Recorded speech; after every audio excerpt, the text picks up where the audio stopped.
Good afternoon, gentlemen. Mr. O'Brien, World War II. Let's do a little unit review, shall we?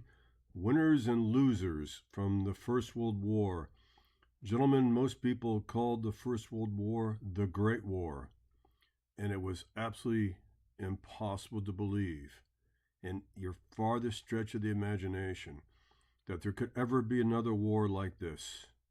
It was a technological war with machine guns, submarines, airplanes, torpedoes, U-boats, poison gas, and it was a scale of destruction that no one could believe. Interesting enough, everyone thought that this was just another European family struggle and that this war would not last for maybe 4 or 5 months at the utmost. No one could have seen it would last longer than 4 years. Well, let's get started, shall we? Because a lot of people believe, and I do too, that the roots of World War II are actually here in this document known as the Treaty of Versailles. In case you didn't know, the armistice, the day the war ended, was on November 11th, 1918, the 11th hour of the 11th day of the 11th month, 1918. When I was a young man, they called it Armistice Day. Today, I believe we celebrate it as Veterans Day. So the war finally ends, and the great checkerboard of Europe is changed forever. Gentlemen, a lot of people don't understand that when Germany lost the war, Germany, its allies, Austria, Hungary, Turkey, right, that their penalty was to lose a lot of territory. Some of that territory was in Europe, some of that territory was in the Pacific, like the Bismarck Archipelago, pretty close to the areas of New Guinea and Australia, not to mention German properties in Africa and Asia. And out of this were created new countries. Some of this from the former Russia, which is now becomes the Soviet Union in 1924. As you know, Tsar Nicholas II and his royal family were executed by the Bolsheviks or the communists, and all sorts of new countries start appearing, right? Poland is carved out of Germany, a little bit of Russia. Czechoslovakia, Yugoslavia. Austria-Hungary becomes Austria and Hungary. And look to the north, right? These people finally get a chance to break away from their Russian overlords. Estonia, Latvia, Lithuania. Interesting enough, though, men, that when Germany is carved up to make Poland, at least part of Germany, that the Allies give the Polish a corridor. See this corridor right here? A corridor to the ocean. So Germany is actually going to have Poland have a peninsula, if you will, a corridor, so they can trade and use the ocean. This is something the Germans really never, ever got over. And quite frankly, when Hitler comes to power, in 1933, he promises to avenge this loss of territory, especially Czechoslovakia, Austria, Hungary, Poland, and the Polish corridor. The Germans also lose territories near the Tsar and the areas known as the Rhineland. All right, so let's get into this here. Something interesting we talked about in a lecture that a lot of people forget was that Japan was actually on our side during the First World War. Yes, during the Second World War, you know they were not. But this was a very shrewd move on the Japanese. By becoming part of the Allied war effort, right, they did not really lose an extensive amount of troops or natural resources, but they were able to gain a foothold into the Pacific because they were rewarded, and America didn't like this, many of the German possessions, including the archipelago known as the Bismarck, those islands around Australia and New Guinea, which the Marines and the Navy and the Army will pay a terrible price to get back in the Pacific War of 1942. That's about the time we get in there. Not to mention the fact that now the Japanese will now have a way to jump into China. And you know China was always part of their master dream to take Manchuria and the iron fields to manufacture steel so they could become a superpower. As we said, they wanted to be, if you will, the England of the Pacific, a powerful island like the English, and with a wonderful tool of imperialism known as the Japanese Imperial Navy. They learned a lot from the British. And before the war ends or begins in 1941 for us, the Japanese have arguably one of the most technologically advanced navy of any combatants in World War II. And this is Kaiser Wilhelm, King William II. Interesting enough, he was related to the King of Russia, Nicholas II. He was related to the Queen Victoria of England, right? And gentlemen, Kaiser Wilhelm is going to have to flee. And when he flees into the Netherlands, Germany is going to collapse. Germany had been in terrible trouble because of the English embargo. You know, it is true that the Nazis said that why did we lose this war when no single Allied army ever marched into the fatherland or no bombs fell from the skies into our cities? And that's true to some degree. But we must remember it was the English Navy that boycotted their seaports and caused the people of Germany to starve. As a matter of fact, in 1918, there were food riots in Berlin. So you see, it wasn't bullets so much that took Germany out as it was economic warfare, starvation. And when Germany had its last final offensive in 1918, between that and the lack of logistical supplies for its people at home, the Germans knew they were finished. But the Americans, men, the Americans wanted justice. President Woodrow Wilson did not want revenge. He wanted a lasting peace. He did not want to have the Germans have a war debt, what they call the war guilt clause, where they would break their backs economically for generations and generations, because he knew that the seeds of hatred, if there was not a fair treaty in Paris at the Versailles, at Louis XIV's palace, that the Germans would have the impetus to start another conflict. And that is exactly what we believed happened. But gentlemen, what about France and what about England? As we talked about in class, the English lost an entire generation. Try to imagine going to an English cafe and not seeing an English young man, hardly any between the ages of 18 and 25, because they were all buried in Flanders Field. Try to imagine that marriages almost become extinct in England and that young English women actually have to travel to Canada, yes, to try to find husbands. There was even talk in Germany and even in Russia of actually doing away with traditional marriages and having a man be able to marry more than one woman to try to bring the population back. And so France was very angry. Some of its best farmlands had been destroyed forever. Belgium, some of the greatest forests, old-growth forests, were completely shattered. The economies were gone. These beautiful Garden of Edens, these amazing farmlands and dairy lands now have been nothing but wastelands that sucked up the blood of an entire youth, an entire generation. So France wanted revenge. And you know what? Probably to a little bit of a lesser degree, so did England. And so President Wilson, the idealistic young man who was the son of Protestant ministers, wanted to use this moment, as he said, to make the world safe for democracy, a war to end all wars. A very idealistic program called the 14 Points comes through. And the 14 Points, men, quite frankly, if they would have been observed, even though they were utopian and very futuristic, would have guaranteed a peace that Europe and America had never known. It is interesting that even today, people like Jimmy Carter, President Bill Clinton, and President Obama still try to incorporate some of these ideas, including the right to self-determination, territorial integrity for all people, right? Freedom of the seas, and the end of secret trade deals in diplomacy, and the idea of trying to get away from mankind's love of weapons and militarization. Men, it all starts when we stop glorifying the military.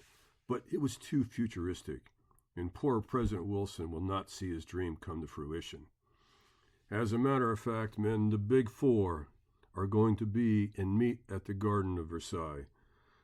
It used to be Louis XIV's home during the days of, the high point of France, right about the time of the French Revolution, right before. But men, it's interesting to me, as I told you, everybody was invited who fought in the war to attend this peace treaty, but the Germans were not allowed to participate. No. They could come, they could watch, but they could not participate. They were not allowed to give their opinions or say anything during the proceedings. We did that little thing about President Wilson, the great romantic. A very, very strong, moral, idealistic man, but not a politician. Men because he didn't want to compromise the 14th points, and because he would not compromise, he wanted the whole thing. The United States Senate will break his heart, as we shall discover. We also looked at this excellent video about how the lines of Europe were withdrawn and how Germany suffered territorially, economically, the loss of mineral rights, and many other insults. Men, look at this slide very carefully. We went over this, right? Look at Lloyd George from England. Lloyd George, he had a chance to be a hero. He knew that Wilson was right. He knew that the treaty had to be about justice and not revenge. But he also knew that if he did not help the French avenge their loss of an entire generation of young men, that he would never be reelected. And so he got coerced into going along with George Clemenceau. George Clemenceau, the Tiger of Versailles, simply wanted to destroy Germany. That's it. As I told you, he wanted to do exactly what Caesar did to the Carthaginians in North Africa, destroy their cities, and in essence, and I'm using this as a metaphor, have the legions spread salt across the soil so nothing could ever grow there again. He wanted to break the back of Germany to make sure they could never, ever, ever again rise an army to go against France. Strip them of their wealth, their territories, their prestige. But one mistake they made, and I'll never understand it. Yes, they dismantled their air force and sieged and sank their navy, but they allowed an army of, I think, of 125,000 men to stay in Germany in uniform. And later in the 1930s, Hitler would use that remnant of the First World War to create his Wehrmacht, his German army. Last, and unfortunately least, we have a gentleman by the name of Vittorio Orlando. The Italians played a very minor part in the war with the Allies, and they were hoping to get territories, and quite frankly, they were rewarded with less territory than the Japanese. Orlando was so insulted because no one listened to his opinion or gave the Italians what they felt they were due, that he actually left the conference early, and no one seemed to know that he had been insulted. But this is the man you must remember, George Clemenceau. Revenge, revenge, revenge. Here we see that we talked about how the army was allowed to stand at least 100,000, 125,000 troops, but the elite German Imperial Air Force was destroyed. Their ships and submarines were dismantled. In a lot of cases, they were sold for scrap metal, and in certain cases, they were even kept and repainted with English insignias. But men, there's this thing called the War Guilt Clause. And the War Guilt Clause was this idea that Germany had to pay back every dime that the Allies lost in damages. And I don't remember exactly the date, but I think the Germans finally paid off the War Guilt Clause and paid back the Allies. I think they finally ended that note in 2017. I'm going to have to look at my notes. I don't fully remember. Okay. Now, gentlemen, there's going to be something called a buffer zone. And that buffer zone is known as the Rhineland. The Rhineland is between France and Germany, and it's going to be also not only a buffer where no military armies can go in there under the price of war, because it will be an act of war if you go in there, but it's also some of the greatest areas of Germany's farmland, coal, minerals, and things of that nature. As a matter of fact, we're going to see the French occupy the Saar, S-A-A-A-R Valley, and they're going to literally be stealing Germany's best raw materials for quite some time as a punishment for Germany being late with its payments for the war reparations. Men, little by little, the German people become so frustrated as their economy falls apart. Their father, the Tsar Nicholas, Kaiser Wilhelm, who was basically their father, has been driven out. There is no leadership. The Versailles Treaty puts in a very, very weak government known as the Weimar Republic, and the Democrats don't even know. The Germans don't even know what the word Democrat means. It is a weak and absolutely useless government. And quite frankly, Germany after World War I is going to see the rise of over 60 different factions, including the most powerful at the time. The Germans are going to have to deal with their own communist insurrections. Yes, for a brief time, the Bolsheviks, the communists, will actually control Germany until they are killed in a bloody civil war, a war after the war. And here you see, gentlemen, there's the Saar Valley, and you can see the industrial belt here. And quite frankly, men, the Germans had nothing to be proud of when the war was over.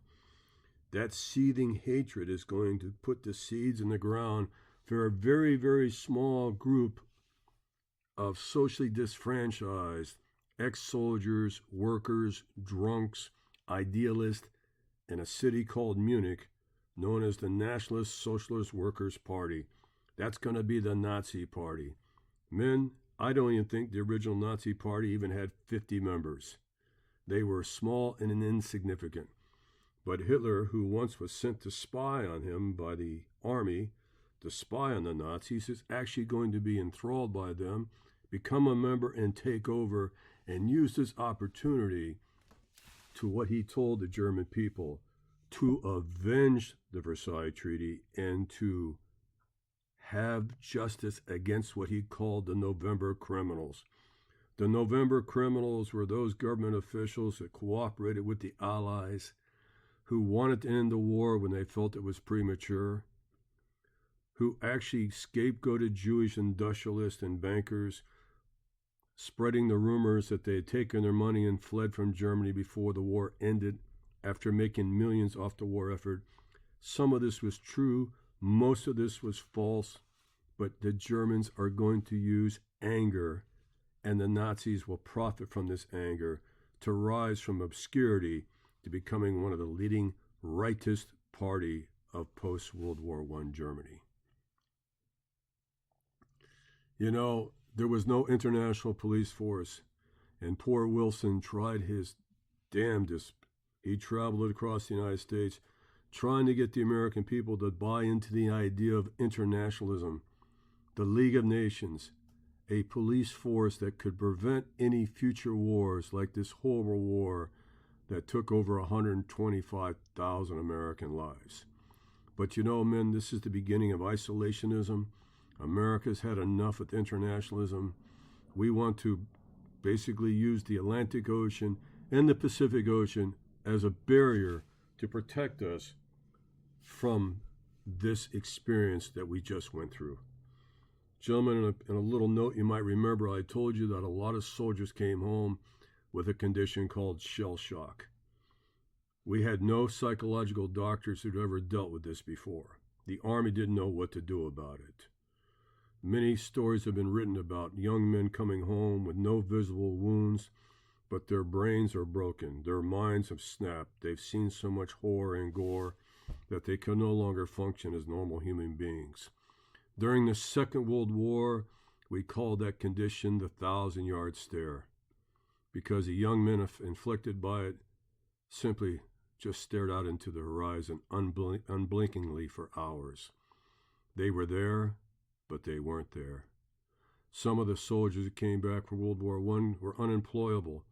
They began to drink and fight and get arrested, could not hold a marriage right.